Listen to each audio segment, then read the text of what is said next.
Cultura entretenida presenta Sigmund Freud. Lo inconsciente. Prólogo. El psicoanálisis nos ha revelado que la esencia del proceso de la represión no consiste en suprimir y destruir una idea que representa al instinto, sino en impedirle hacerse consciente. Decimos entonces que dicha idea está en un estado de ser inconsciente y tenemos pruebas de que, aun siéndolo, puede producir determinados efectos, que acaban por llegar a la conciencia. Todo lo reprimido tiene que permanecer inconsciente, pero queremos dejar sentado desde un principio que no forma por sí solo todo el contenido de lo inconsciente. Lo inconsciente tiene un alcance más amplio, lo reprimido es, por tanto, una parte de lo inconsciente. Como el llegar al conocimiento de lo inconsciente. Solo lo conocernos como consciente, esto es, después que ha experimentado una transformación o traducción a lo consciente.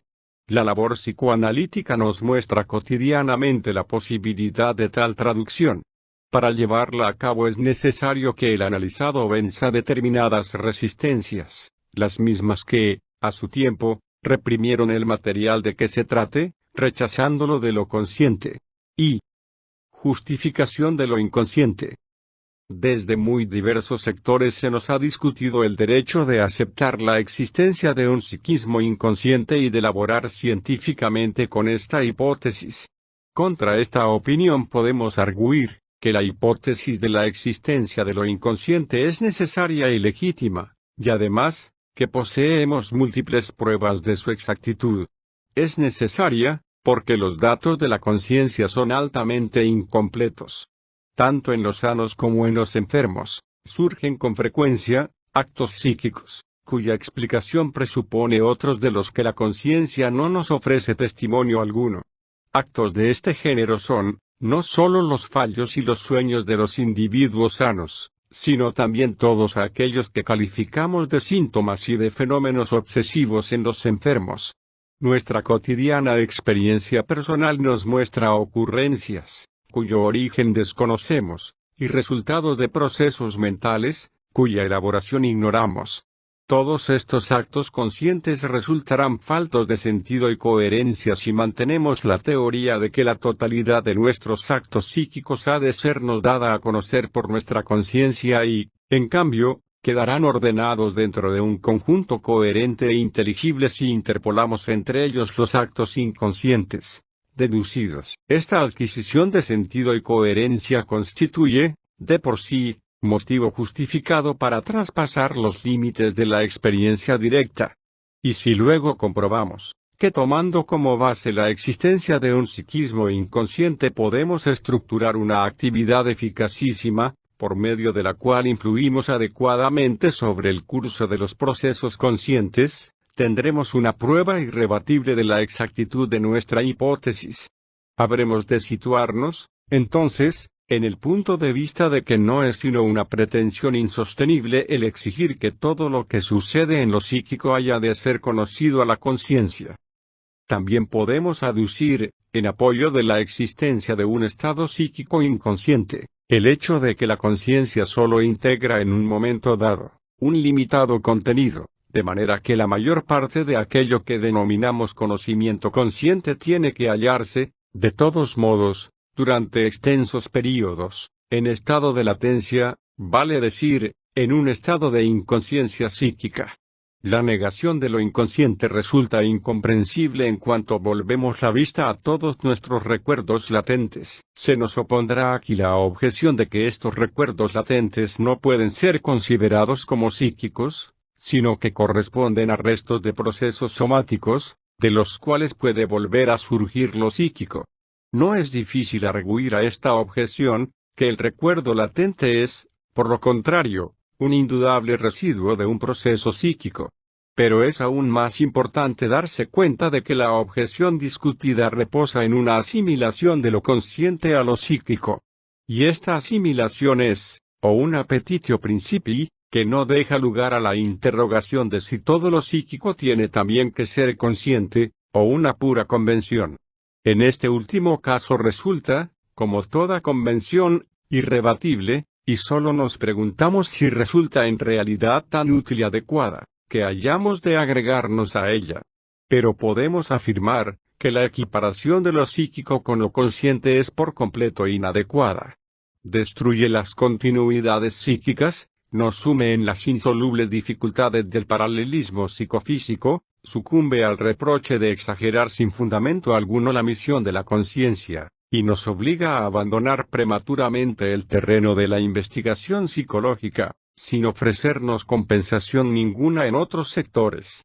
Por otra parte, es evidente que la discusión de si hemos de considerar como estados anímicos inconscientes o como estados físicos los estados latentes de la vida anímica, amenaza convertirse en una mera cuestión de palabras. Así, pues, es aconsejable situar en primer término aquello que de la naturaleza de tales estados nos es seguramente conocido. Ahora bien, los caracteres físicos de estos estados no son totalmente inaccesibles. Ninguna representación fisiológica ni ningún proceso químico pueden darnos una idea de su esencia. En cambio, es indudable que representan amplio contacto con los procesos anímicos conscientes. Una cierta elaboración permite incluso transformarnos en tales procesos o sustituirlos por ellos y pueden ser descritos por medio de todas las categorías que aplicamos a los actos psíquicos conscientes, tales como representaciones, tendencias, decisiones, etc. De muchos de estos estados podemos incluso decir que sólo la ausencia de la conciencia los distingue de los conscientes. No vacilaremos, pues, en considerarlos como objetos de la investigación psicológica, íntimamente relacionados con los actos psíquicos conscientes. La tenaz negativa a admitir el carácter psíquico de los actos anímicos latentes se explica por el hecho de que la mayoría de los fenómenos de referencia no han sido objeto de estudio fuera del psicoanálisis.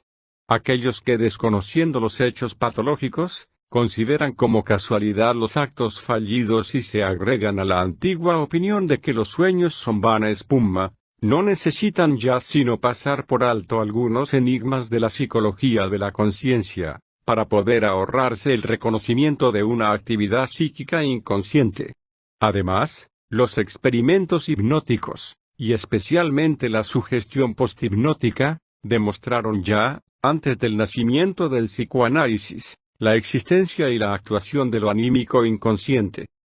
La aceptación de lo inconsciente es además perfectamente legítima, en tanto en cuanto al establecerla no nos hemos separado un ápice de nuestro método deductivo, que consideramos correcto. La conciencia no ofrece al individuo más que el conocimiento de sus propios estados anímicos. La afirmación de que también los demás hombres poseen una conciencia es una conclusión que deducimos per analogiam, basándonos en sus actos y manifestaciones perceptibles y con el fin de hacernos comprensible su conducta. Más exacto, psicológicamente, será decir que atribuimos a los demás, sin necesidad de una reflexión especial, nuestra propia constitución, y, por lo tanto, también nuestra conciencia, y que esta identificación es un sine qua non de nuestra comprensión. Esta conclusión o esta identificación, hubo de extenderse antiguamente por el yo, no sólo a los demás hombres, sino también a los animales, plantas, objetos inanimados y al mundo en general, y resultó utilizable mientras la analogía con el yo individual fue suficientemente amplia, dejando luego de ser adecuada conforme los demás fue separándose del yo. Nuestro juicio crítico actual duda en lo que respecta a la conciencia de los animales, la niega a las plantas y relega al misticismo la hipótesis de una conciencia de lo inanimado. Pero también allí donde la tendencia originaria a la identificación ha resistido el examen crítico, esto es, cuando los demás son nuestros semejantes, la aceptación de una conciencia reposa en una deducción y no en una irrebatible experiencia directa como la de nuestra propia conciencia. El psicoanálisis no exige sino que apliquemos también este procedimiento deductivo a nuestra propia persona, labor en cuya realización no nos auxilia, ciertamente, tendencia constitucional alguna. Procediendo así, hemos de convenir en que todos los actos y manifestaciones que nosotros advertimos, sin que sepamos enlazarlos con el resto de nuestra vida activa, han de ser considerados como si pertenecieran a otra persona y deben ser explicados por una vida anímica a ella atribuida. La experiencia muestra también que, cuando se trata de otras personas, sabemos interpretar muy bien, esto es, incluir en la coherencia anímica, aquellos mismos actos a los que negamos el reconocimiento psíquico cuando se trata de nosotros mismos.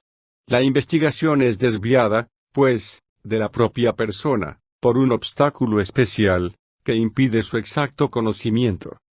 Este procedimiento deductivo aplicado, no sin cierta resistencia interna, a nuestra propia persona, no nos lleva al descubrimiento de un psiquismo inconsciente sino a la hipótesis de una segunda conciencia reunida en nosotros, a la que nos es conocida. Pero contra esta hipótesis hallamos enseguida justificadísimas objeciones. En primer lugar, una conciencia de la que nada sabe el propio sujeto, es algo muy distinto de una conciencia ajena, y ni siquiera parece indicado entrar a discutirla, ya que carece del principal carácter de tal. Aquellos que se han resistido a aceptar la existencia de un psiquismo inconsciente, menos podrán admitirla de una conciencia inconsciente. Pero además, nos indica el análisis, que los procesos anímicos latentes deducidos, gozan entre sí de una gran independencia, pareciendo no hallarse relacionados ni saber nada unos de otros. Así, pues, habríamos de aceptar no solo una segunda conciencia, sino toda una serie ilimitada de estados de conciencia, ocultos a nuestra percatación e ignorados unos a otros.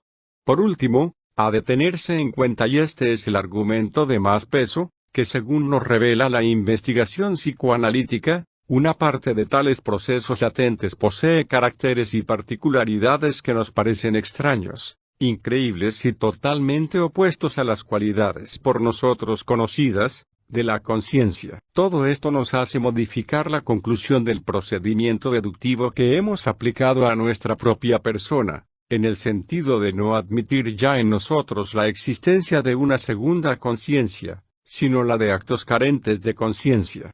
Asimismo, habremos de rechazar, por ser incorrecto y muy susceptible de inducir en error, el término subconsciencia.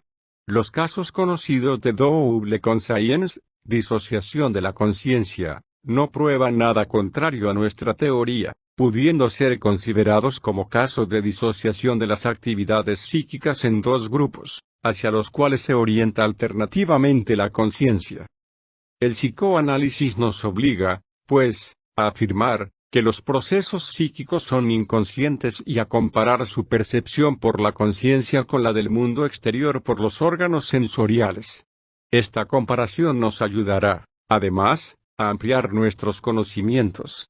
La hipótesis psicoanalítica de la actividad psíquica inconsciente, constituye, en un sentido, una continuación del animismo, que nos mostraba por doquiera, fieles imágenes de nuestra conciencia, y en otro, la de la rectificación llevada a cabo por Kant, de la teoría de la percepción externa, del mismo modo que Kant nos invitó a no desatender la condicionalidad subjetiva de nuestra percepción y a no considerar nuestra percepción idéntica a lo percibido e incognoscible. Nos invita el psicoanálisis a no confundir la percepción de la conciencia con el proceso psíquico inconsciente, objeto de la misma. Tampoco lo psíquico necesita ser en realidad tal como lo percibimos. Pero hemos de esperar que la rectificación de la percepción interna no oponga tan grandes dificultades como la de la externa y que el objeto interior sea menos incognoscible que el mundo exterior. Y la multiplicidad de sentido de lo inconsciente y el punto de vista tópico. Antes de continuar, queremos dejar establecido el hecho, tan importante como espinoso, de que la inconsciencia no es sino uno de los múltiples caracteres de lo psíquico, no bastando, pues, por sí solo, para formar su característica. Existen actos psíquicos de muy diversa categoría, que, sin embargo, coinciden en el hecho de ser inconscientes. Lo inconsciente comprende, por un lado, actos latentes y temporalmente inconscientes, que fuera de esto, en nada se diferencian de los conscientes, y por otro, procesos tales como los reprimidos, que si llegaran a ser conscientes presentarían notables diferencias con los demás de este género. Si en la descripción de los diversos actos psíquicos pudiéramos prescindir por completo de su carácter consciente o inconsciente, y clasificarlos atendiendo únicamente a su relación con los diversos instintos y fines, a su composición y a su pertenencia a los distintos sistemas psíquicos subordinados unos a otros, lograríamos evitar todo error de interpretación. Pero no siéndonos posible proceder en esta forma, por oponerse a ello varias e importantes razones, habremos de resignarnos al equívoco que ha de representar el emplear los términos consciente e inconsciente en sentido descriptivo unas veces, y otras, cuando sean expresión de la pertenencia a determinados sistemas y de la posesión de ciertas cualidades, en sentido sistemático. También podríamos intentar evitar la confusión, designando los sistemas psíquicos reconocidos, con nombres arbitrarios que no aludiesen para nada a la conciencia. Pero antes de hacerlo así, habríamos de explicar en qué fundamos la diferenciación de los sistemas, y en esta explicación no sería imposible eludir el conocimiento, que constituye el punto de partida de todas nuestras investigaciones. Nos limitaremos, pues, a emplear un sencillo medio auxiliar consistente en sustituir, respectivamente, los términos conciencia e inconsciente, por las fórmulas CC e incorporated, siempre que usemos estos términos en sentido sistemático. Pasando ahora a la exposición positiva, afirmaremos que según nos demuestra el psicoanálisis, un acto psíquico pasa generalmente por dos estados o fases, entre los cuales se halla intercalada una especie de examen, censura. En la primera fase, es inconsciente y pertenece al sistema incorporated si al ser examinado por la censura es rechazado, le será negado el paso a la segunda fase, lo calificaremos de reprimido y tendrá que permanecer inconsciente. Pero si sale triunfante del examen, pasará a la segunda fase y a pertenecer al segundo sistema, o sea al que hemos convenido en llamar sistema CC. Sin embargo, su relación con la conciencia no quedará fijamente determinada por tal pertenencia. No es todavía consciente, pero sí capaz de conciencia, según la expresión de J. Breuer. Quiere esto decir, que bajo determinadas condiciones, puede llegar a ser sin que a ello se oponga resistencia especial alguna, objeto de la conciencia. Atendiendo a esta capacidad de conciencia, damos también al sistema CC el nombre de preconsciente. Si más adelante resulta que también el acceso de lo preconsciente a la conciencia se haya codeterminado por una cierta censura, diferenciaremos más precisamente entre silos prec y CC. Mas por lo pronto, nos bastará retener que el sistema prec comparte las cualidades del sistema CC, y que la severa censura ejerce sus funciones en el paso desde el incorporated al prec o CC. Con la aceptación de estos dos o tres sistemas psíquicos, se ha separado el psicoanálisis un paso más de la psicología descriptiva de la conciencia, planteándose un nuevo acervo de problemas y adquiriendo un nuevo contenido. Hasta aquí se distinguía principalmente de la psicología por su concepción dinámica de los procesos anímicos, a la cual viene a agregarse ahora su aspiración a atender también a la tópica psíquica y a indicar dentro de qué sistema o entre qué sistemas se desarrolla un acto psíquico cualquiera. Esta aspiración ha valido al psicoanálisis el calificativo de psicología de las profundidades, Tiefenpsychologie. Más adelante hemos de ver cómo todavía integra otro interesantísimo punto de vista. Si queremos establecer seriamente una tópica de los actos anímicos, habremos de comenzar por resolver una duda que enseguida se nos plantea. Cuando un acto psíquico, limitándonos aquí a aquellos de la naturaleza de una representación, pasa del sistema incorporated al sistema CC, hemos de suponer que con este paso se halla enlazada una nueva fijación, o como pudiéramos decir, una segunda inscripción de la representación de que se trate, inscripción que de este modo podrá resultar integrada en una nueva localidad psíquica, y junto a la cual continúa existiendo la primitiva inscripción inconsciente. ¿O será más exacto admitir que el paso de un sistema a otro consiste en un cambio de estado, que tiene efecto en el mismo material y en la misma localidad? Esta pregunta puede parecer abstrusa, pero es obligado plantearla si queremos formarnos una idea determinada de la tópica psíquica, esto es, de la tercera dimensión psíquica. Resulta difícil de contestar, porque va más allá de lo puramente psicológico y entra en las relaciones del aparato anímico con la anatomía. La investigación científica ha demostrado irrebatiblemente la existencia de tales relaciones, mostrando que la actividad anímica se halla enlazada a la función del cerebro como a ningún otro órgano. Más allá todavía y aún no sabemos cuánto, nos lleva al descubrimiento del valor desigual de las diversas partes del cerebro y sus particulares relaciones con partes del cuerpo y actividades espirituales determinadas. Pero todas las tentativas realizadas para fijar, partiendo del descubrimiento antes citado, una localización de los procesos anímicos, y todos los esfuerzos encaminados a imaginar almacenadas las representaciones en células nerviosas, y transmitidos los estímulos a lo largo de fibras nerviosas, han fracasado totalmente. Igual suerte correría una teoría que fijase el lugar anatómico del sistema CC, o sea de la actividad anímica consciente en la corteza cerebral, y transfiriese a las partes subcorticales del cerebro los procesos inconscientes. Existe aquí una solución de continuidad, cuya supresión no es posible llevar a cabo, por ahora, ni entra tampoco en los dominios de la psicología. Nuestra tópica psíquica no tiene, de momento, nada que ver con la anatomía, refiriéndose a regiones del aparato anímico, cualquiera que sea el lugar que ocupen en el cuerpo, y no a localidades anatómicas. Nuestra labor, en este aspecto es de completa libertad y puede proceder conforme vayan marcándoselo sus necesidades.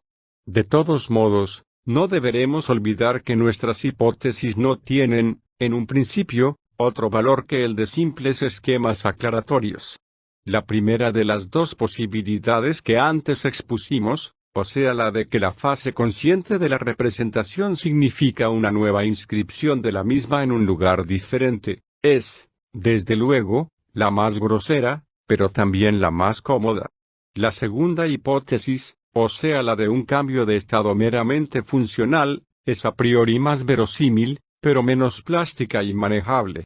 Con la primera hipótesis tópica, aparecen enlazadas la de una separación tópica de los sistemas incorporated y CC, y la posibilidad de que una representación exista simultáneamente en dos lugares del aparato psíquico, e incluso pase regularmente del uno al otro, sin perder, eventualmente, su primera residencia o inscripción. Esto parece extraño, pero podemos alegar en su apoyo determinadas impresiones que recibimos durante la práctica psicoanalítica. Cuando comunicamos a un paciente una representación por él reprimida en su día y adivinada por nosotros, esta revelación no modifica en nada, al principio, su estado psíquico. Sobre todo, no levanta la represión ni anula sus efectos, como pudiera esperarse, dado que la representación antes inconsciente ha devenido consciente. Por el contrario, solo se consigue al principio una nueva repulsa de la representación reprimida. Pero el paciente posee ya, efectivamente, en dos distintos lugares de su aparato anímico y bajo dos formas diferentes, la misma representación. Primeramente posee el recuerdo consciente de la huella auditiva de la representación tal y como se la hemos comunicado, y además tenemos la seguridad de que lleva en sí, bajo su forma primitiva, el recuerdo inconsciente del suceso de que se trate. El levantamiento de la represión no tiene efecto, en realidad, hasta que la representación consciente entra en contacto con la huella anémica inconsciente después de haber vencido a las resistencias. Solo el acceso a la conciencia de dicha huella anémica inconsciente puede acabar con la represión.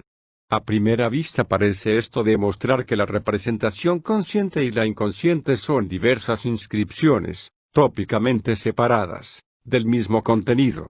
Pero una reflexión más detenida nos prueba que la identidad de la comunicación con el recuerdo reprimido del sujeto es tan solo aparente. El haber oído algo y el haberlo vivido, son dos cosas de naturaleza psicológica totalmente distinta, aunque posean igual contenido. No nos es factible, de momento, decidir entre las dos posibilidades indicadas.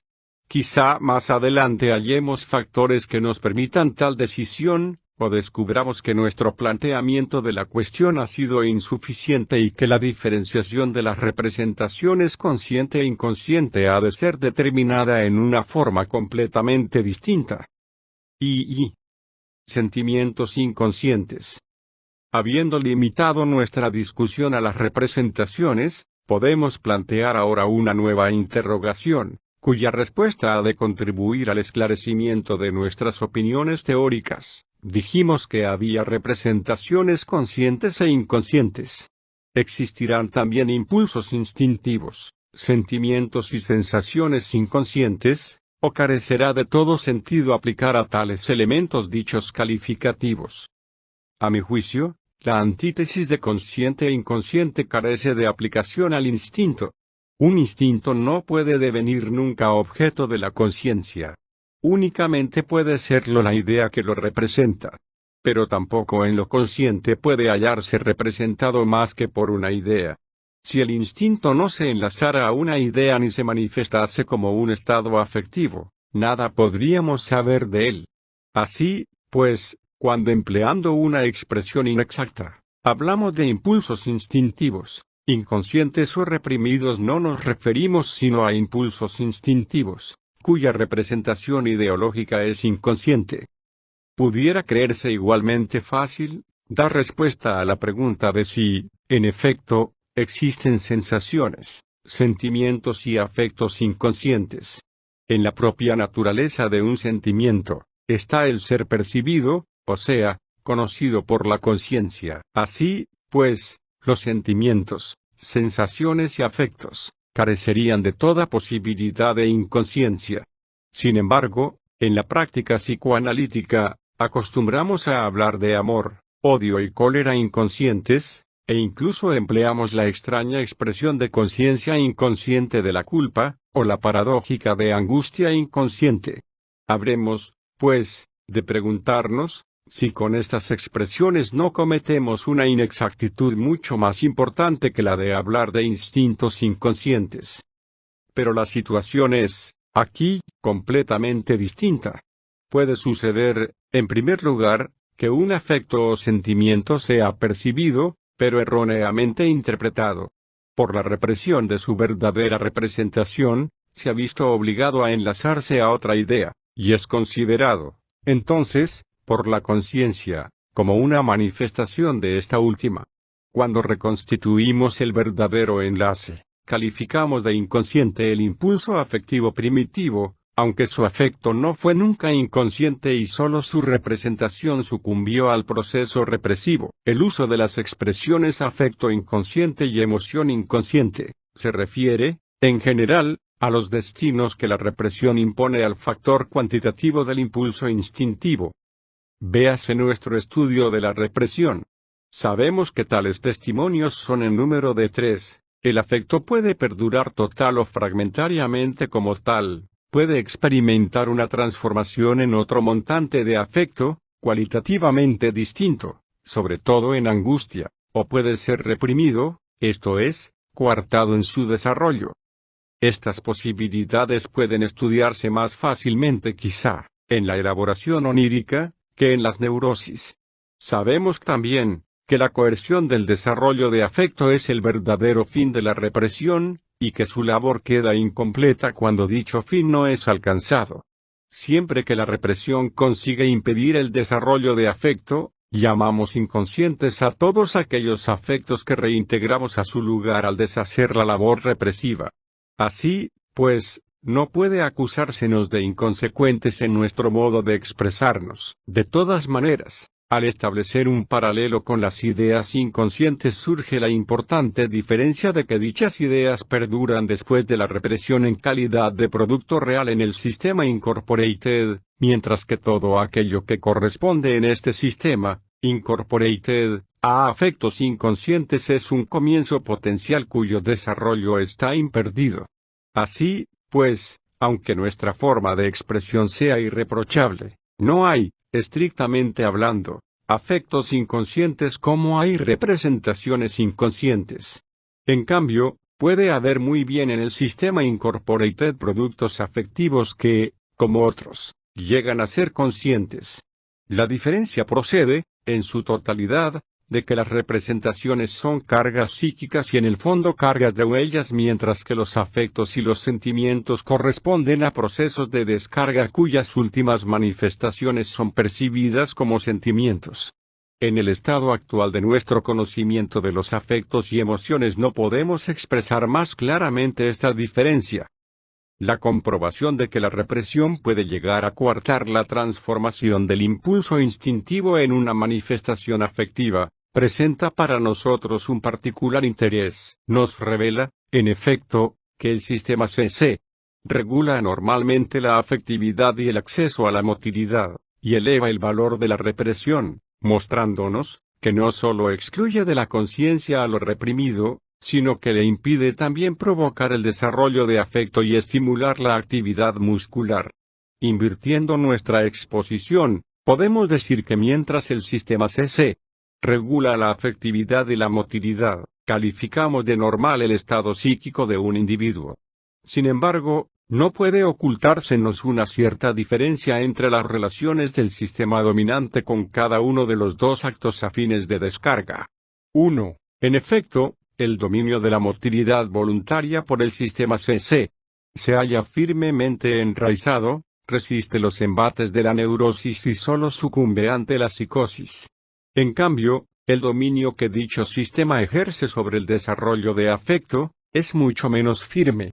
Incluso en la vida normal, puede observarse una constante lucha de los sistemas CC e Incorporated por el dominio de la afectividad, delimitándose determinadas esferas de influencia y mezclándose las energías actuantes.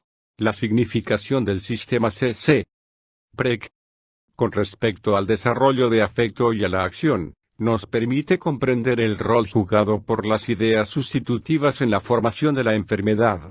El desarrollo de afecto puede emanar directamente del sistema Incorporated, y en este caso, tendrá siempre el carácter de angustia, la cual es la sustitución regular de los afectos reprimidos. Pero con frecuencia, el impulso instintivo tiene que esperar a hallar en el sistema CC una representación sustitutiva, y entonces se hace posible el desarrollo de afecto, partiendo de dicha sustitución consciente cuya naturaleza marcará al afecto su carácter cualitativo. Hemos afirmado que en la represión queda separado el afecto de su representación, después de lo cual, sigue cada uno de estos elementos su destino particular. Esto es indiscutible desde el punto de vista descriptivo, pero, en realidad, el afecto no surge nunca hasta después de conseguida una nueva representación en el sistema CC. IV. Tópica y dinámica de la represión. Hemos llegado a la conclusión de que la represión es un proceso que recae sobre representaciones y se desarrolla en la frontera entre los sistemas Incorporated y CC. PREC. Vamos ahora a intentar describirlo más minuciosamente. Tiene que efectuarse en él una sustracción de carga psíquica, pero hemos de preguntarnos en qué sistema se lleva a cabo esta sustracción y a qué sistema pertenece la carga subtraída. La idea reprimida conserva en el sistema Incorporated su capacidad de acción, debe, pues, conservar también su carga. Por lo tanto, lo subtraído habrá de ser algo distinto. Tomemos el caso de la represión propiamente dicha, tal y como se desarrolla en una representación preconsciente o incluso consciente. En este caso, la represión no puede consistir sino en que la carga preconsciente, perteneciente al sistema PREC, es subtraída a la representación. Esta idea queda entonces descargada, recibe una carga emanada del sistema Incorporated, o conserva la carga Incorporated que antes poseía. Así, pues, hallamos aquí una sustracción de la carga preconsciente, una conservación de la inconsciente, o una sustitución de la preconsciente por una inconsciente. Vemos, además, que hemos basado, sin intención aparente, esta observación en la hipótesis de que el paso desde el sistema Incorporated a otro inmediato no sucede por una nueva inscripción, sino por un cambio de estado, o sea, en este caso, por una transformación de la carga. La hipótesis funcional ha derrotado aquí, sin esfuerzo, a la tópica. Este proceso de la sustracción de la libido no es, sin embargo, suficiente para explicarnos otro de los caracteres de la represión. No comprendemos por qué la representación que conserva su carga o recibe otra nueva, emanada del sistema incorporated, no habría de renovar la tentativa de penetrar en el sistema PREC, valiéndose de su carga. Habría, pues, de repetirse en ella, la sustracción del libido, y este juego continuaría indefinidamente, pero sin que su resultado fuese el de la represión.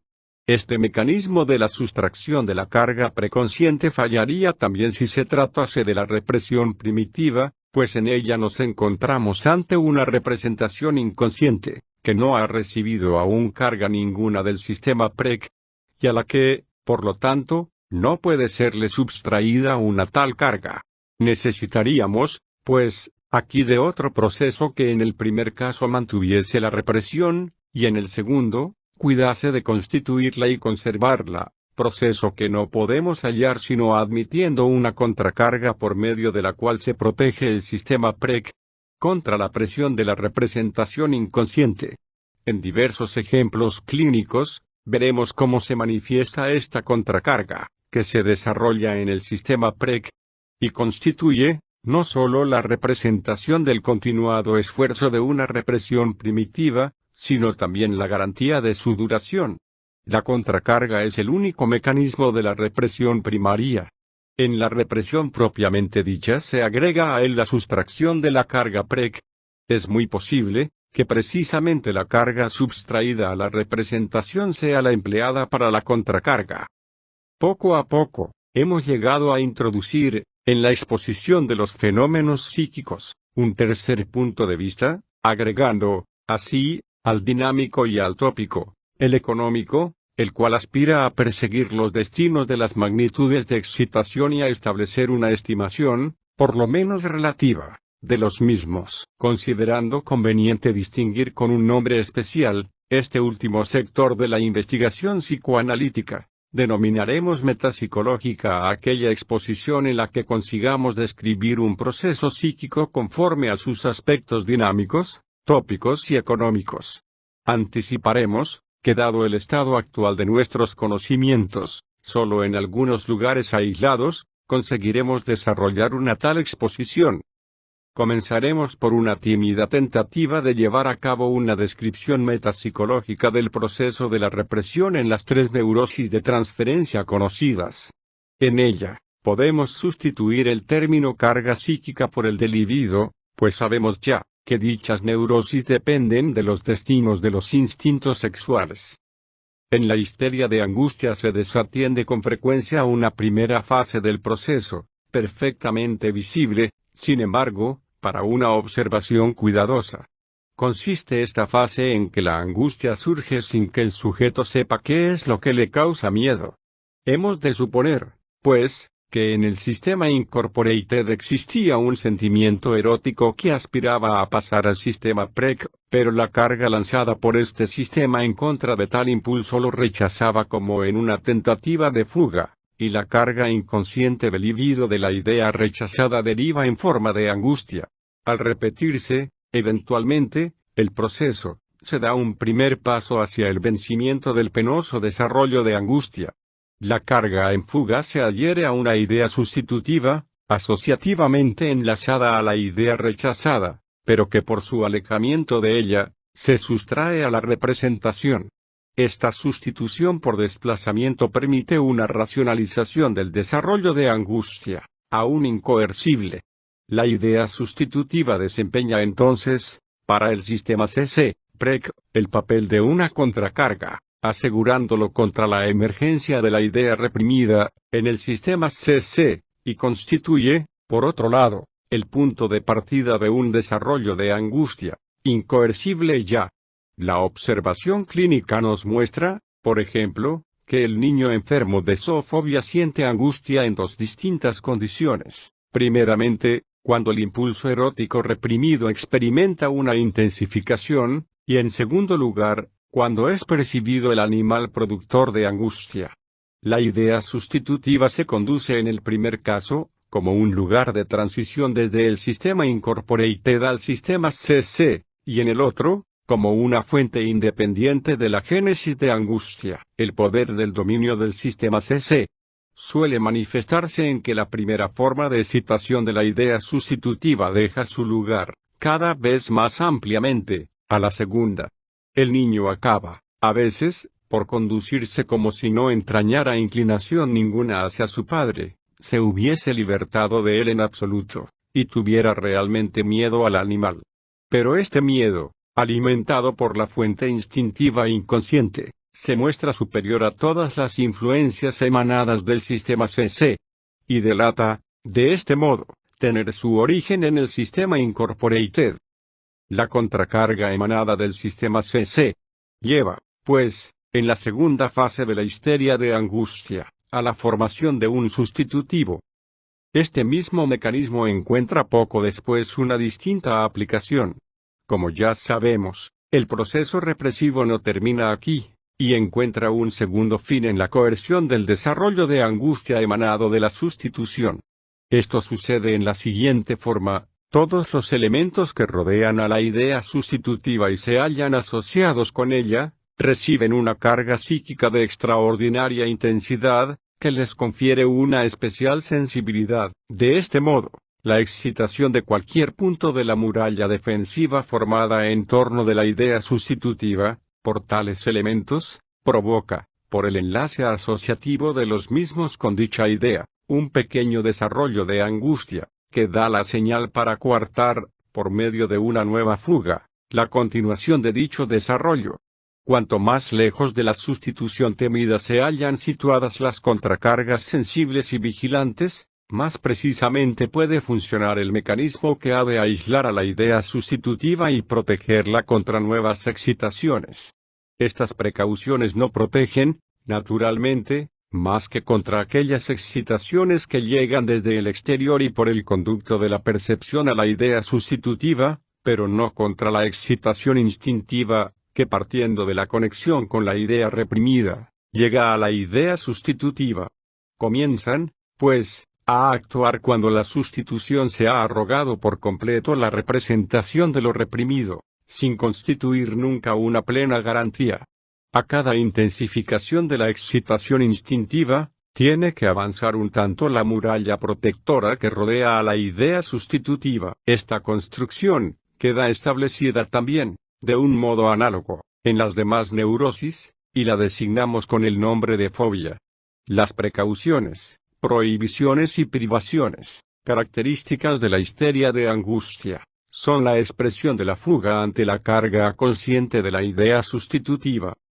Considerando el proceso en su totalidad, podemos decir que la tercera fase repite con mayor amplitud la labor de la segunda.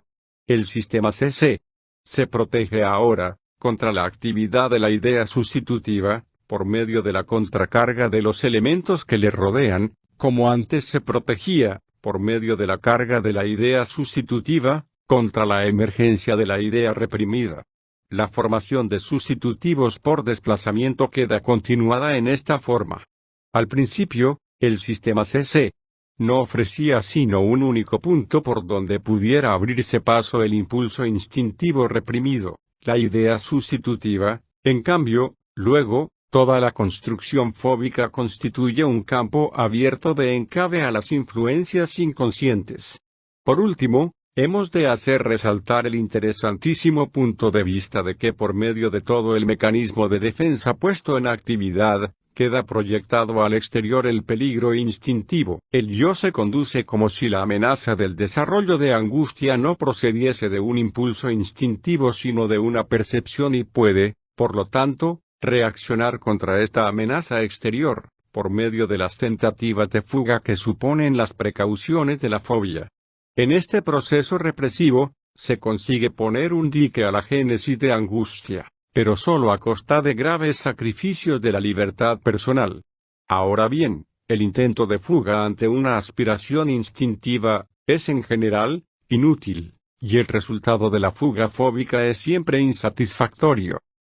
Gran parte de las circunstancias observadas en la histeria de angustia se repite en las otras dos neurosis. Podemos, pues, limitarnos a señalar las diferencias y a examinar la misión de la contracarga. En la histeria de conversión, es transformada la carga instintiva de la representación reprimida en una inervación del síntoma. ¿Hasta qué punto y bajo qué condiciones queda avenada la representación inconsciente por esta descarga, siéndole ya posible cesar en su aspiración hacia el sistema CC? Son cuestiones que habremos de reservar para una investigación especial de la histeria, la función de la contracarga que parte del sistema CC. Preck resalta claramente en la histeria de conversión y se nos revela en la formación de síntomas. La contracarga es la que elige el elemento de la representación del instinto en el que ha de ser concentrada toda la carga del mismo. Este fragmento elegido para síntoma cumple la condición de dar expresión tanto al fin deseado del impulso instintivo como al esfuerzo defensivo o punitivo del sistema CC.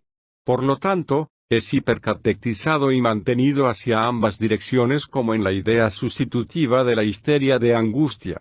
De esta circunstancia podemos deducir que el esfuerzo represivo del sistema CC no necesita ser tan grande como la energía de carga del síntoma, pues la intensidad de la representación se mide por la contracarga empleada, y el síntoma no se apoya solamente en la contracarga sino también en la carga instintiva condensada en él y emanada del sistema incorporated.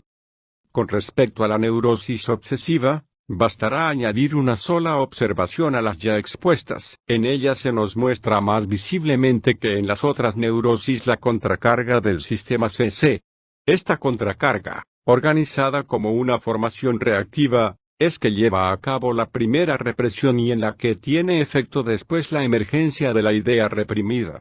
Del predominio de la contracarga y de la falta de derivación depende, a nuestro juicio, que la obra de la represión aparezca menos conseguida en la histeria de angustia y en la neurosis obsesiva que en la histeria de conversión. V. Cualidades especiales del sistema incorporated.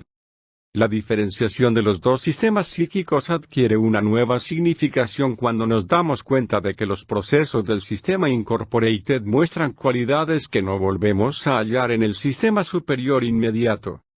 El nódulo del sistema incorporated está constituido por representaciones de instintos que aspiran a derivar su carga, o sea por impulsos de deseos.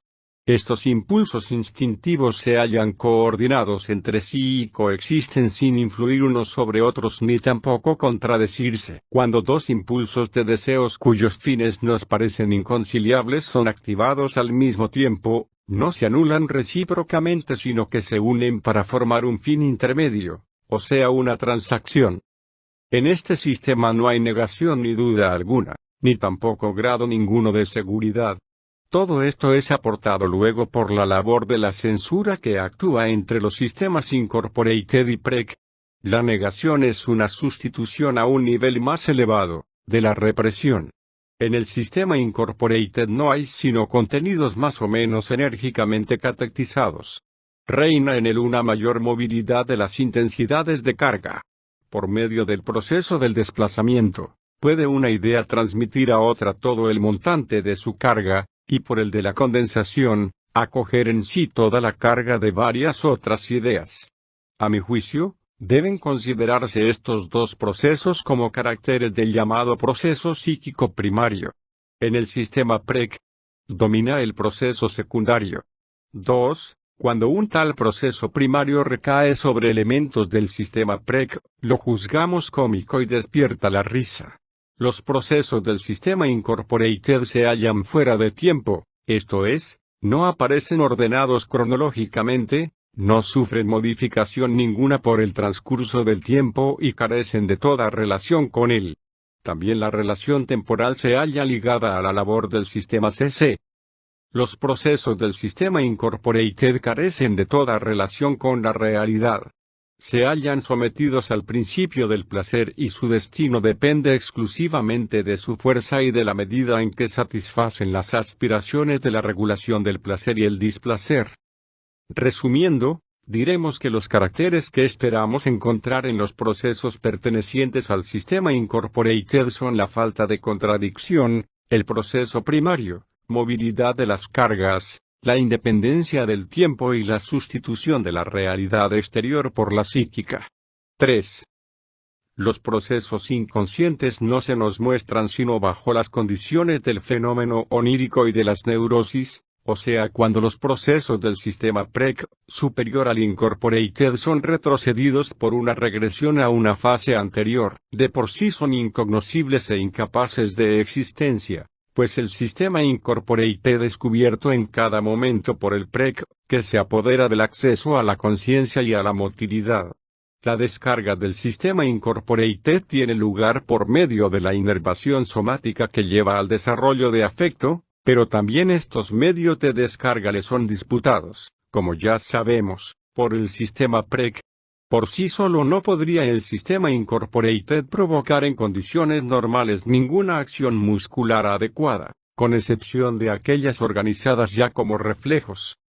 La completa significación de los caracteres antes descritos del sistema incorporated se nos revelaría en cuanto los comparásemos con las cualidades del sistema PREC, pero esto nos llevaría tan lejos, que preferimos aplazar dicha comparación hasta ocuparnos del sistema superior. Así, pues, solo expondremos ahora lo más indispensable. Los procesos del sistema PREC muestran ya, sean conscientes o solo capaces de conciencia, una coerción de la tendencia a la descarga de las ideas catequizadas. Cuando el proceso pasa de una idea a otra, conserva la primera una parte de su carga, y solo queda desplazado un pequeño montante de la misma. Los desplazamientos y condensaciones quedan excluidos o muy limitados. Esta circunstancia ha impulsado a J. Brewer a admitir dos diversos estados de la energía de carga en la vida anímica. Un estado tensamente ligado y otro libremente móvil que presiona por la descarga. A mi juicio, representa esta diferenciación nuestro más profundo conocimiento de la esencia de la energía nerviosa, y no veo cómo podría prescindir de él. Sería una urgente necesidad de la exposición metapsicológica, aunque quizá todavía una empresa demasiado atrevida proseguir la discusión partiendo de este punto. Al sistema PREC le corresponden, además, la constitución de una capacidad de relación entre los contenidos de las ideas, de manera que puedan influirse entre sí, la ordenación temporal de dichos contenidos, y la introducción de una o varias censuras del examen de la realidad y del principio de la realidad. También la memoria consciente parece depender por completo del sistema PREC, y debe distinguirse de las huellas mnémicas en las que se fijan los sucesos del sistema incorporated, pues corresponden verosímilmente a una inscripción especial, semejante a la que admitimos al principio y rechazamos después, para la relación de la represión consciente con la inconsciente. Encontraremos también aquí el medio de poner fin a nuestra vacilación en la calificación del sistema superior, al cual llamamos ahora tan pronto sistema PREC, como sistema CC. No debemos apresurarnos, sin embargo, a generalizar lo que hasta aquí hemos descubierto sobre la distribución de las funciones anímicas entre los dos sistemas. Describimos las circunstancias tal y como se nos muestran en sujetos adultos, en los cuales el sistema incorporated no funciona, estrictamente considerado, sino como una fase preliminar de la organización superior. El contenido y las relaciones de este sistema durante el desarrollo individual y su significación en los animales no pueden ser deducidos de nuestra descripción, sino de una investigación especial. Asimismo, debemos hallarnos preparados a encontrar en el hombre condiciones patológicas, en las cuales los dos sistemas modifican o aún intercambian tanto sus contenidos como sus características. V. Relaciones entre ambos sistemas. Sería erróneo representarse que el sistema incorporated permanece inactivo y que toda la labor psíquica es efectuada por el sistema PREC, dejando al sistema incorporated como algo muerto, un órgano rudimentario, residuo del desarrollo. Igualmente sería equivocado suponer que la relación de ambos sistemas se limite al acto de la represión, en el cual el sistema PREC arrojaría a los abismos del sistema incorporated todo aquello que le pareciese perturbador. Por el contrario, el sistema incorporated posee una gran vitalidad, es susceptible de un amplio desarrollo y mantiene una serie de otras relaciones con el PREC, entre ellas la de cooperación. Podemos, pues, decir, sintetizando, que el sistema incorporated continúa en ramificaciones o derivados, siendo accesible a las impresiones de la vida, influyendo constantemente sobre el prec, y hallándose, por su parte, sometido a las influencias de este. El estudio de las ramificaciones del sistema incorporated defraudará nuestra esperanza de una separación esquemáticamente precisa entre los dos sistemas psíquicos. Esta decepcionará considerar insatisfactorios nuestros resultados y será probablemente utilizada para poner en duda el valor de nuestra diferenciación de los procesos psíquicos. Pero hemos de alegar que nuestra labor no es sino la de transformar en una teoría los resultados de la observación y que nunca nos hemos obligado a construir, de buenas a primeras, una teoría absolutamente clara y sencilla. Así, pues, defenderemos sus complicaciones mientras demuestren corresponder a la observación, y continuaremos esperando llegar con ella a un conocimiento final de la cuestión, que siendo sencillo en sí, refleje, sin embargo, las complicaciones de la realidad. Entre las ramificaciones de los impulsos inconscientes, cuyos caracteres hemos descrito, existen algunas que reúnen en sí las determinaciones más expuestas. Por un lado, presentan un alto grado de organización, se hallan exentas de contradicciones, han utilizado todas las adquisiciones del sistema CC, y apenas se diferencian de los productos de este sistema, pero en cambio, son inconscientes e incapaces de conciencia. Pertenecen, pues, cualitativamente, al sistema PREC, pero efectivamente, al incorporated su destino depende totalmente de su origen, y podemos compararlas con aquellos mestizos, semejantes en general, a los individuos de la raza blanca, pero que delatan su origen mixto, por diversos rasgos visibles, y quedan así excluidos de la sociedad y del goce de las prerrogativas de los blancos. Aquellos productos de la fantasía de los normales y de los neuróticos, que reconocimos como fases preliminares de la formación de sueños y de síntomas, productos que a pesar de su alto grado de organización permanecen reprimidos y no pueden, por lo tanto, llegar a la conciencia, son formaciones de este género. Se aproximan a la conciencia y permanecen cercanos a ella, sin que nada se lo estorbe, mientras su carga es poco intensa, pero en cuanto ésta alcanza una cierta intensidad, quedan rechazados. Ramificaciones de lo inconsciente, igualmente organizadas, son también las formaciones sustitutivas, pero éstas consiguen el acceso a la conciencia merced a una relación favorable. Por ejemplo, si sucede que unan sus fuerzas con una contracarga del sistema PREC, investigando más detenidamente, en otro lugar, las condiciones del acceso a la conciencia, lograremos resolver muchas de las dificultades que aquí se nos oponen. Para ello, creemos conveniente invertir el sentido de nuestro examen, y si hasta ahora hemos seguido una dirección ascendente, partiendo del sistema incorporated y elevándonos hacia el sistema CC, tomaremos ahora a este último, como punto de partida. Frente a la conciencia, hallamos la suma total de los procesos psíquicos, que constituyen el reino de lo preconsciente. Una gran parte de lo preconsciente procede de lo inconsciente, constituye una ramificación de tal sistema y sucumbe a una censura antes de poder hacerse consciente. En cambio, otra parte de dicho sistema PREC, es capaz de conciencia sin previo examen por la censura. Queda aquí, contradicha, una de nuestras hipótesis anteriores. En nuestro estudio de la represión, nos vimos forzados a situar entre los sistemas incorporated y PREC la censura, que decide el acceso a la conciencia, y ahora encontramos una censura entre el sistema PREC y el CC. Pero no deberemos ver en esta complicación una dificultad, sino aceptar que a todo paso desde un sistema al inmediatamente superior, esto es, a todo progreso hacia una fase más elevada de la organización psíquica, corresponde una nueva censura. La hipótesis de una continua renovación de las inscripciones, queda de este modo anulada. La causa de todas estas dificultades, es que la conciencia, único carácter de los procesos psíquicos que nos es directamente dado, no se presta, en absoluto, a la distinción de sistemas. La observación nos ha mostrado que lo consciente no es siempre consciente, sino latente también durante largos espacios de tiempo, y además, que muchos de los elementos que comparten las cualidades del sistema PREC no llegan a ser conscientes. Más adelante, hemos de ver asimismo, que el acceso a la conciencia queda limitado por determinadas orientaciones de su atención.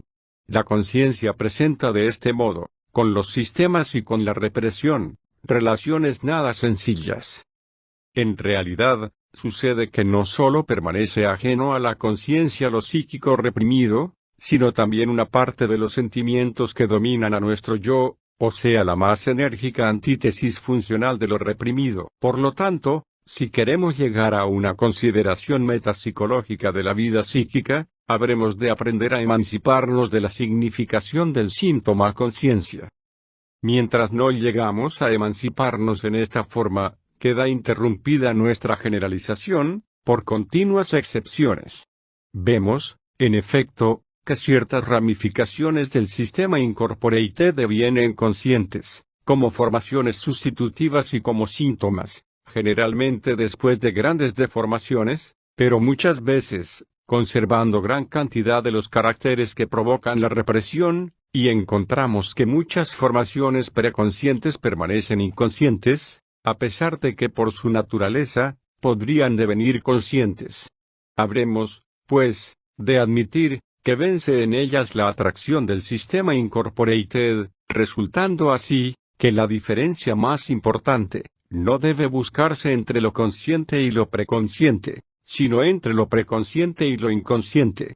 Lo inconsciente es rechazado por la censura al llegar a los límites de lo preconsciente, pero sus ramificaciones pueden eludir esta censura, organizarse en alto grado y llegar en lo preconsciente hasta una cierta intensidad de la carga, traspasada la cual intentan imponerse a la conciencia, siendo reconocidas como ramificaciones del sistema incorporated y rechazadas hasta la nueva frontera de la censura entre el sistema PREC y el CC. La primera censura funciona, así, contra el sistema incorporated, y la última contra las ramificaciones preconscientes del mismo. Parece como si la censura hubiera avanzado un cierto estadio en el curso del desarrollo individual. En el tratamiento psicoanalítico, se nos ofrece la prueba irrebatible de la existencia de la segunda censura, o sea de la situada entre los sistemas PREC y CC. Invitamos al enfermo a formar numerosas ramificaciones del sistema incorporated, le obligamos a dominar las objeciones de la censura contra el acceso a la conciencia de estas formaciones preconscientes, y nos abrimos, por medio del vencimiento de esta censura, el camino que ha de conducirnos al levantamiento de la represión, obra de la censura anterior. Añadiremos aún la observación de que la existencia de la censura entre el sistema PREC y el CC nos advierte que el acceso a la conciencia no es un simple acto de percepción sino, probablemente, también una sobrecarga hipercatesis, o sea un nuevo progreso de la organización psíquica. Volviéndonos hacia la relación del sistema incorporated con los demás sistemas, y menos para establecer nuevas afirmaciones, que para no dejar de consignar determinadas circunstancias evidentes, vemos que en las raíces de la actividad instintiva, comunican ampliamente los sistemas. Una parte de los procesos aquí estimulados pasa por el sistema incorporated como por una fase preparatoria y alcanza en el sistema CC el más alto desarrollo psíquico, mientras que la otra queda retenida como incorporated. Lo incorporated es también herido por los estímulos procedentes de la percepción. Todos los caminos que van desde la percepción al sistema incorporated permanecen regularmente libres y solo los que parten del sistema incorporated, y conducen más allá del mismo son los que quedan cerrados por la represión. Es muy singular y digno de atención, el hecho de que el sistema incorporated de un individuo pueda reaccionar al de otro, eludiendo absolutamente el sistema CC. Este hecho merece ser objeto de una penetrante investigación, encaminada principalmente a comprobar si la actividad preconsciente queda también excluida en tal proceso, pero de todos modos, descriptivamente el hecho es irrebatible. El contenido del sistema PREC, o CC, procede, en parte, de la vida instintiva, por mediación del sistema incorporated, y, en parte, de la percepción.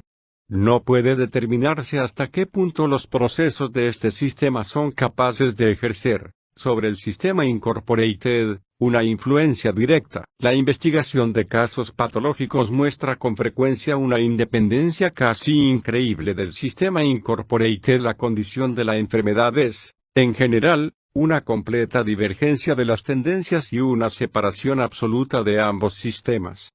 Ahora bien, el tratamiento psicoanalítico se halla fundado en influenciar al sistema incorporated desde el sistema CC y muestra, de todos modos, que tal influencia no es imposible, aunque sí difícil. Las ramificaciones del sistema incorporated, que establecen una medición entre ambos sistemas, abren, como ya hemos indicado, el camino que conduce a este resultado.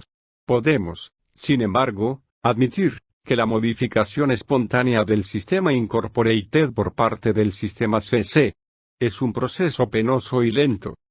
La cooperación entre un sentimiento preconsciente y otro inconsciente o incluso intensamente reprimido, puede surgir cuando el sentimiento inconsciente es capaz de actuar en el mismo sentido que una de las tendencias dominantes.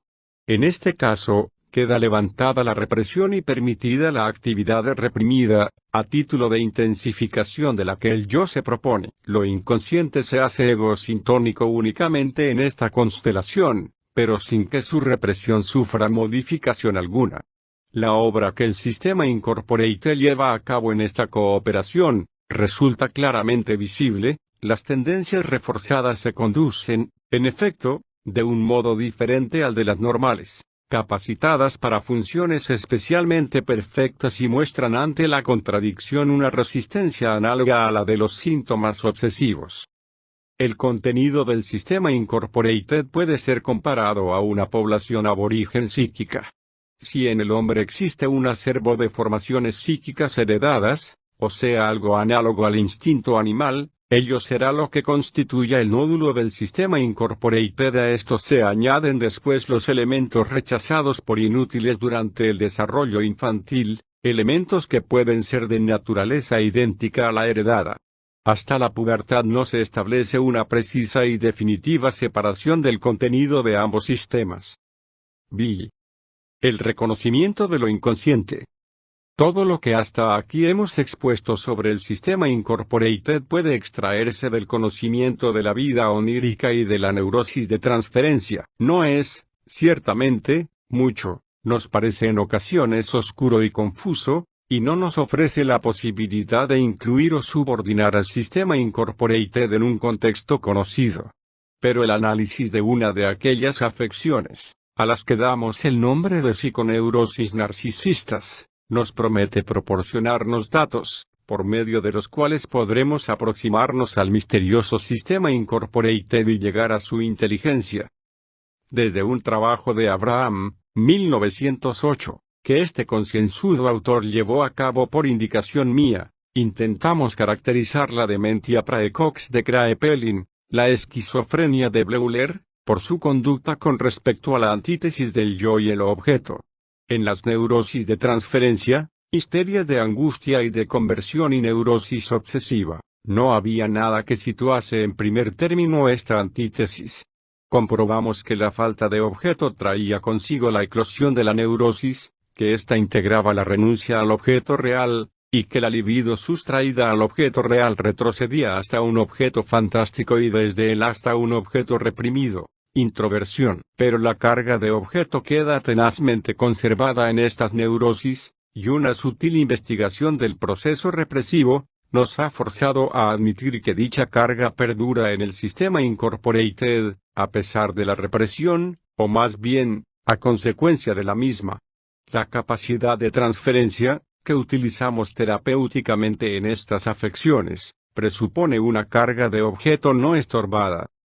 A su vez, el estudio de la esquizofrenia nos ha impuesto la hipótesis de que después del proceso represivo, no busca la libido sustraída ningún nuevo objeto, sino que se retrae al yo, quedando así suprimida la carga de objeto y reconstituido un primitivo estado narcisista, carente de objeto.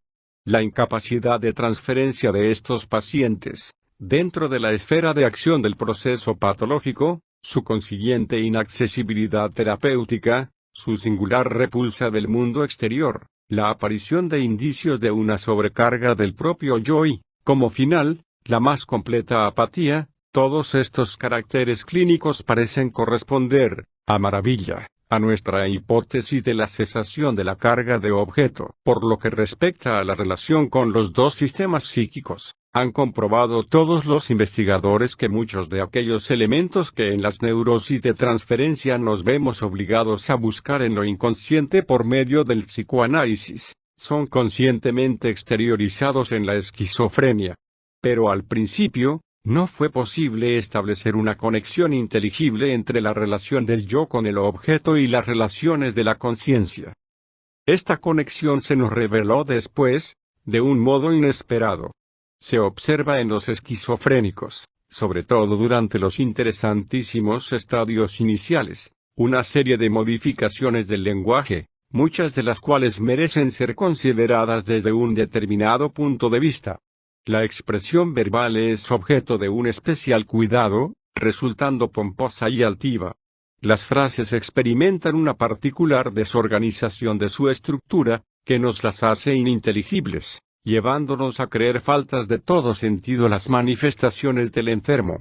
En estas, aparece con frecuencia, en primer término, una alusión a órganos somáticos o a sus inervaciones. Observamos, además, que en estos síntomas de la esquizofrenia, semejantes a las formaciones sustitutivas histéricas o de la neurosis obsesiva, muestra, sin embargo, la relación entre la sustitución y lo reprimido, peculiaridades que en las dos neurosis mencionadas nos desorientarían. El Dr. V. Tausk, Viena, ha puesto a mi disposición algunas de sus observaciones de una paciente con esquizofrenia en su estadio inicial, observaciones que presentan la ventaja de que la enferma misma proporcionaba aún la explicación de sus palabras. Exponiendo dos de estos ejemplos, indicaremos cuál es nuestra opinión sobre este punto concreto, para cuyo esclarecimiento puede cualquier observador acoplar, sin dificultad alguna, material suficiente. Uno de los enfermos de Tausk, una muchacha que acudió a su consulta poco después de haber regañado con su novio, se queja, los ojos no están bien, están torcidos, y explica luego, por sí misma, esta frase, añadiendo en lenguaje ordenado, una serie de reproches contra el novio. Nunca he podido comprenderle. Cada vez se le muestra distinto. Es un hipócrita, un ojo torcido, le ha torcido sus ojos, ahora ella tiene sus ojos torcidos, ya no son sus ojos nunca más, ahora ella ve al mundo con ojos diferentes. Estas manifestaciones, añadidas por la enferma a su primera frase ininteligible, tienen todo el valor de un análisis, pues contienen una equivalencia de la misma en lenguaje perfectamente comprensible, y proporcionan, además, el esclarecimiento de la génesis y la significación de la formación verbal esquizofrénica. Coincidiendo con Tausk, haremos resaltar, en este ejemplo, el hecho de que la relación del contenido con un órgano del soma, en este caso con el de la visión, llega a arrogarse la representación de dicho contenido en su totalidad. La frase esquizofrénica presenta así un carácter hipocondríaco, constituyéndose en lenguaje de órgano. Otra expresión de la misma enferma, está en la iglesia y siente, de pronto, un impulso a cambiar de posición, como si alguien la colocara en una posición, como si ella fuese puesta en cierta posición. A continuación de esta frase, desarrolla la paciente su análisis, por medio de una serie de reproches contra el novio. Es muy ordinario y la ha hecho ordinaria a ella, que es de familia fina. La ha hecho igual a él, haciéndola creer que él le era superior, y ahora ha llegado a ser ella como él, porque creía que llegaría a ser mejor si conseguía igualarse a él. Él se ha colocado en una posición que no le correspondía, y ella es ahora como él, por identificación, pues él la ha colocado en una posición que no le corresponde. El movimiento de posición, observa Tausk, es una representación de la palabra fingir, sich stellen, colocarse, verstellen, fingir, y de la identificación con el novio. Hemos de hacer resaltar aquí, nuevamente, que la serie entera de pensamientos está dominada por aquel elemento del proceso mental, cuyo contenido es una inervación somática, o más bien, su sensación. Además, una histérica hubiera torcido en realidad convulsivamente los ojos en el primer caso, y en el segundo habría realizado el movimiento indicado, en lugar de sentir el impulso a realizarlo o la sensación de llevarlo a cabo, y sin poseer, en ninguno de los dos casos, pensamiento consciente alguno enlazado con el movimiento ejecutado ni de ser capaz de exteriorizar después ninguno de tales pensamientos. Estas dos observaciones testimonian de aquello que hemos denominado lenguaje hipocondríaco o de órgano, pero, además, atrae nuestra atención sobre un hecho que puede ser comprobado a voluntad, por ejemplo, en los casos reunidos en la monografía de Bleuler, y concretado en una fórmula. En la esquizofrenia, quedan sometidas las palabras al mismo proceso que forma las imágenes oníricas partiendo de las ideas latentes del sueño, o sea al proceso psíquico primario. Las palabras quedan condensadas y se transfieren sus cargas unas a otras, por medio del desplazamiento. Este proceso puede llegar hasta conferir a una palabra, apropiada para ello, por sus múltiples relaciones, la representación de toda la serie de ideas. Los trabajos de Bleuler, Jung y sus discípulos ofrecen material más que suficiente para comprobar esta afirmación. 4. Antes de deducir una conclusión de estas impresiones examinaremos la extraña y sutil diferencia existente entre las formaciones sustitutivas de la esquizofrenia por un lado y las de la histeria y la neurosis obsesiva por el otro. Un enfermo, al que actualmente tengo en tratamiento, se hace la vida imposible, absorbido por la preocupación que le ocasiona el supuesto mal estado de la piel de su cara, pues afirma tener en el rostro multitud de profundos agujeros producidos por granitos o espinillas que todos perciben. El análisis demuestra que hace desarrollarse en la piel de su rostro un complejo de castración. Al principio no le preocupaban nada tales espinillas y se las quitaba apretándolas entre las uñas, operación en la que, según sus propias palabras, le proporcionaba gran contento ver cómo brotaba algo de ellos. Pero después empezó a creer que en el punto en que había tenido una de estas espinillas le quedaba un profundo agujero y se reprochaba duramente haberse estropeado la piel con su manía de andarse siempre tocando con su mano. Es evidente que el acto de reventarse las espinillas de la cara, haciendo surgir al exterior su contenido, es en este caso una sustitución del onanismo. El agujero resultante de este manejo, correspondía al órgano genital femenino, o sea al cumplimiento de la amenaza de castración provocada por el onanismo, o la fantasía correspondiente. Esta formación sustitutiva presenta, a pesar de su carácter hipocondríaco, grandes analogías con una conversión histérica y, sin embargo, experimentamos la sensación de que en este caso debe desarrollarse algo distinto aún antes de poder decir en qué consiste la diferencia, y que una histeria de conversión no podría presentar jamás tales productos sustitutivos. Un histérico no convertirá nunca un agujero tan pequeño como el dejado por la extracción de una espinilla en símbolo de la vagina, a la que comparará, en cambio, con cualquier objeto que circunscriba una cavidad. Creemos también que la multiplicidad de los agujeros le impediría igualmente tomarlos como símbolo del genital femenino. Lo mismo podríamos decir de un joven paciente cuya historia clínica relató el Dr. Tausk hace ya años ante la Sociedad Psicoanalítica de Viena. Este paciente se conducía en general como un neurótico obsesivo, necesitaba largas horas para asearse y vestirse, etc. Pero presentaba el singularísimo rasgo de explicar espontáneamente, sin resistencia alguna, la significación de sus inhibiciones. Así, al ponerse los calcetines, le perturbaba la idea de tener que estirar las mallas del tejido, produciendo en él pequeños orificios, cada uno de los cuales constituía para él el símbolo del genital femenino. Tampoco este simbolismo es propio de un neurótico obsesivo. Uno de estos neuróticos observado por Reitler que padecía de igual lentitud al ponerse los calcetines, halló, una vez vencidas sus resistencias, La explicación de que el pie era un símbolo del pene y el acto de ponerse sobre él el calcetín, una representación del onanismo, viéndose obligado a ponerse y quitarse una y otra vez el calcetín, en parte para completar la imagen de la masturbación y en parte para anularla. Estos extraños caracteres de la formación sustitutiva y del síntoma en la esquizofrenia, nos llevan a afirmar finalmente el predominio de lo que debe hacerse con las palabras sobre lo que debe hacerse con las cosas. Entre el hecho de extraerse una espinilla de la piel y una eyaculación existe muy escasa analogía, y menos aún entre los infinitos poros de la piel y la vagina, pero en el primer caso brota en ambos actos algo. Y al segundo puede aplicarse la cínica frase de que un agujero es siempre un agujero. La semejanza de la expresión verbal, y no la analogía de las cosas expresadas, es lo que ha decidido la sustitución. Así, pues, cuando ambos elementos, la palabra y el objeto, no coinciden, se nos muestra la formación sustitutiva esquizofrénica distinta de la que surge en las neurosis de transferencia. Esta conclusión nos obliga a modificar nuestra hipótesis de que la carga de objetos queda interrumpida en la esquizofrenia y a reconocer que continúa siendo mantenida la carga de las imágenes verbales de los objetos.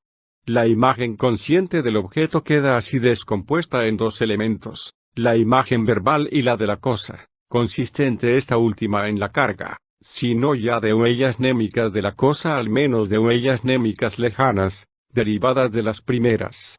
Creemos descubrir aquí cuál es la diferencia existente entre una representación consciente y una representación inconsciente. No son, como supusimos, distintas inscripciones del mismo contenido en diferentes lugares psíquicos, ni tampoco diversos estados funcionales de la carga, en el mismo lugar. Lo que sucede es que la representación consciente integra la imagen de la cosa más la correspondiente representación verbal, mientras que la imagen inconsciente es la representación de la cosa sola. El sistema incorporated contiene las cargas de cosa de los objetos, o sea las primeras y verdaderas cargas de objeto. El sistema prec nace a consecuencia de la sobrecarga de la imagen de cosa por su conexión con las representaciones verbales a ella correspondientes. Habremos de suponer que estas sobrecargas son las que traen consigo una más elevada organización psíquica y hacen posible la sustitución del proceso primario por el proceso secundario, dominante en el sistema prec. Podemos ahora expresar más precisamente qué es lo que la represión niega a las representaciones rechazadas en la neurosis de transferencia. Les niega la traducción en palabras, las cuales permanecen enlazadas al objeto. Una representación no concretada en palabras o en un acto psíquico no sobrecargado, permanecen entonces en estado de represión en el sistema incorporated. He de hacer resaltar que este conocimiento, que hoy nos hace inteligible uno de los más singulares caracteres de la esquizofrenia, lo poseíamos hace ya mucho tiempo. En las últimas páginas de nuestra interpretación de los sueños, publicada en 1900, exponíamos ya que los procesos de pensamiento, esto es, actos de carga más alejados de las percepciones, carecen en sí de cualidad y de conciencia, y sólo por la conexión con los restos de las percepciones verbales alcanzan su capacidad de devenir conscientes. Las representaciones verbales nacen, por su parte, de la percepción sensorial en la misma forma que las imágenes de cosa, de manera que podemos preguntarnos por qué las representaciones de objetos no pueden devenir conscientes por medio de sus propios restos de percepción.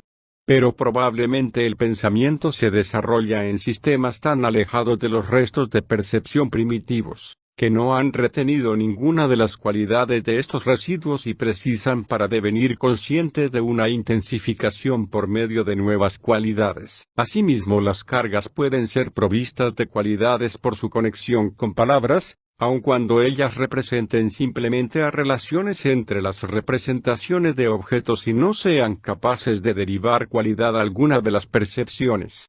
Estas relaciones, comprensibles únicamente a través de las palabras, constituyen un elemento principalísimo de nuestros procesos de pensamiento. Comprendemos que la conexión con presentaciones verbales no coincide aún con el acceso a la conciencia, sino que se limita a hacer lo posible, no caracterizando, por lo tanto, más que al sistema PREC. Pero observamos, que con estas especulaciones, hemos abandonado nuestro verdadero tema, entrando de lleno en los problemas de lo preconsciente y lo consciente, que será más adecuado reservar para una investigación especial. En la esquizofrenia, que solamente rozamos aquí en cuanto nos parece indispensable para el conocimiento de lo inconsciente, surge la duda de si el proceso que aquí denominamos represión tiene realmente algún punto de contacto con la represión que tiene lugar en la neurosis de transferencia. La fórmula de que la represión es un proceso que se desarrolla entre los sistemas Incorporated y PREC, o CC, y cuyo resultado es la distanciación de la conciencia, precisa ser modificada si ha de comprender también los casos de demencia precoz y otras afecciones narcisísticas. Pero la tentativa de fuga del yo, que se exterioriza en la sustracción de la carga consciente, sigue siendo un elemento común a ambos tipos de neurosis. La observación más superficial nos enseña, por otro lado, que esta fuga del yo es fundamental en las neurosis narcisistas. Si en la esquizofrenia consiste esta fuga en la sustracción de la carga instintiva de aquellos elementos que representan a la presentación inconsciente del objeto, puede parecernos extraño que la parte de dicha representación correspondiente al sistema PREC, las representaciones verbales a ella correspondientes, haya de experimentar una carga más intensa.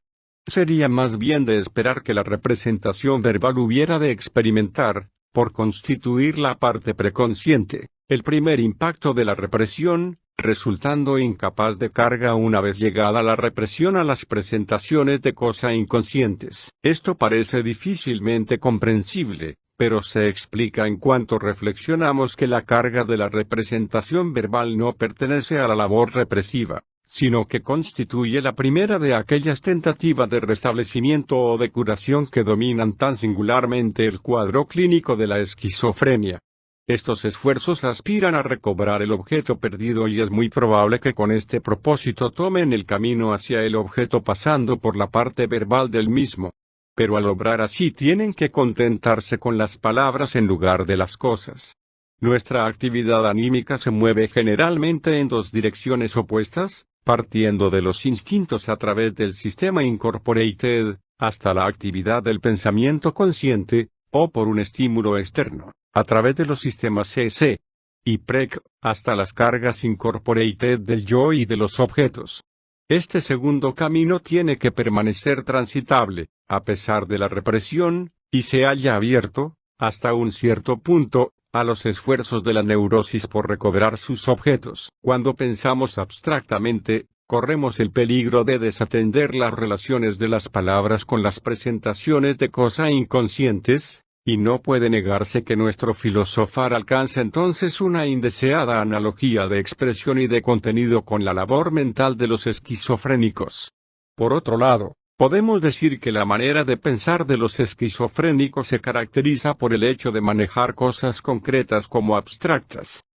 Si con las consideraciones que preceden hemos llegado a una exacta tasación del sistema Incorporated y a determinar concretamente la diferencia entre las presentaciones conscientes y las inconscientes, nuestras sucesivas investigaciones habrán de conducirnos de nuevo, y por muchas razones a este pequeño trozo de conocimiento.